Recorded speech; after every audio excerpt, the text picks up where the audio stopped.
at which women can claim their state pension is going up, and campaigners say they haven't been given enough time to prepare for it. The issue is being raised in Parliament today by Baroness Joan Bakewell. Well, the changes were first announced back in 1995, and the government at the time says it wanted to raise the women's pensions age to 65, equal with men, by the year 2020.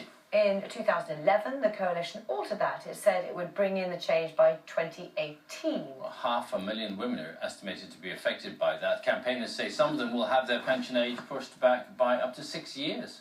Well, the Labour peer Baroness Joan Bakewell will be raising the issue in the Lords. She joins us from Westminster now, and with us in the studios, campaigner Anne Keane. Morning to you both. Thanks very much indeed for joining us. Joan Bakewell, if I could just ask you, you don't disagree that at some point this should be at the same age, men and women?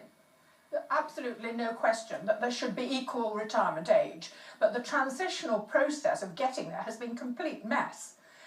We need to have women and men treated equally. It's a matter of equality, but in serving that equality, it has propagated great inequality, so that women in their 50s have been hugely disadvantaged and they don't like it. Well, Anne, you were expecting to get your pension at the age of 60, then you put it back. How much change, how much warning did you get of the change? Well, 13 months. I was due to retire in 2013.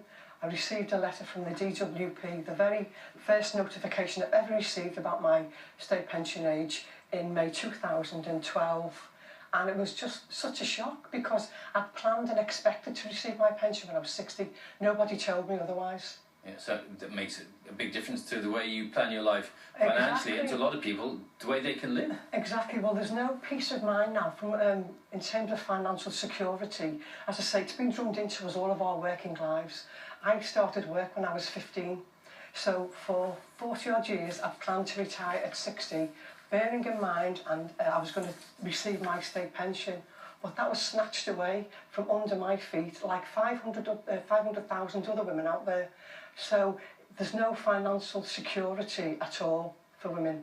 Joan Bakewell, let's just pick up some of those points. You talk about women, particularly in their 50s, being disadvantaged. There has been notice given. So what is the problem with people in their 50s then? No, all the reports that have gone on since, and even Stephen Webb, the minister who was involved, has said it was badly done. Women were not notified in good time. Some of them were told at the age of 58 that they wouldn't be retiring at 60, but only at 65. Now, that's only 2 years in which to make financial arrangements, change your life, plan ahead, and they're not able to do that. Now, that is outrageous because it's totally unfair and unequal. They need to have compensation for the loss that's been made over those years, but also the system needs to be sorted. It won't do to have equality for men and women at the advantage of a particular cohort of 500,000 women. Those women need to be compensated. It's a transitional thing. It's a limited number of women for a short period of time. The government should answer it. Okay, Anne Keane, you are co-founder of a group called Women Against State Pension Inequality. That's for right, women who are in your sort of situation. How badly have some of these 500,000 women been affected in terms of their standard of living? Oh, well, you wouldn't believe the stories we're hearing from women firsthand. Some women now are having to endure the indignity of having to sign on, and they're in receipt of benefits, JSA and ESA payments. Now, that's their only source of income. So not only have they been humiliated, women in the early 60s have worked all their lives. Some may have taken voluntary redundancy based on the fact they were going to receive a state pension, and they've not. And they're also being forced to, on these work experience programmes. Several women were in close contact with them. They're having to borrow bus fares. The neighbours are giving them food. And I can actually say, hand on heart, there are many women out there who are actually suicidal.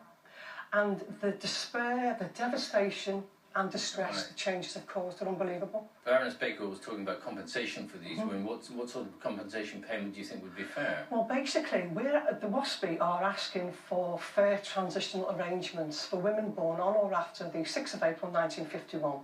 And what we're saying to the government is you have a moral obligation to actually put us women in those cohort of women in the same financial situation we would have been if we'd have been born on or before the 5th of April 1950.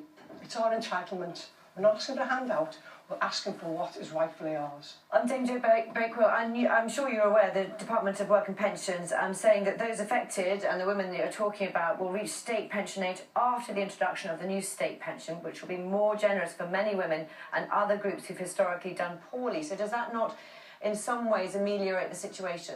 No, it confuses the issue. I mean, they're trying to make up as they go along for the injustice that has been done in the past. And women have lost out quite considerably and are losing out even at this moment. I mean, I heard from someone who expected to retire last March and has been told that she won't be getting her pension till to 2019, and she's been declared redundant. She has no pay, she has no pension. What is she to do? The suffering is going on now, and I hear it from many sides. So this is a matter of redress of something in the past, which whatever is going to happen in the future won't compensate for. Dame Jo Bakewell, thank you very much indeed for your time, and Keane, thank you as well. Thank you.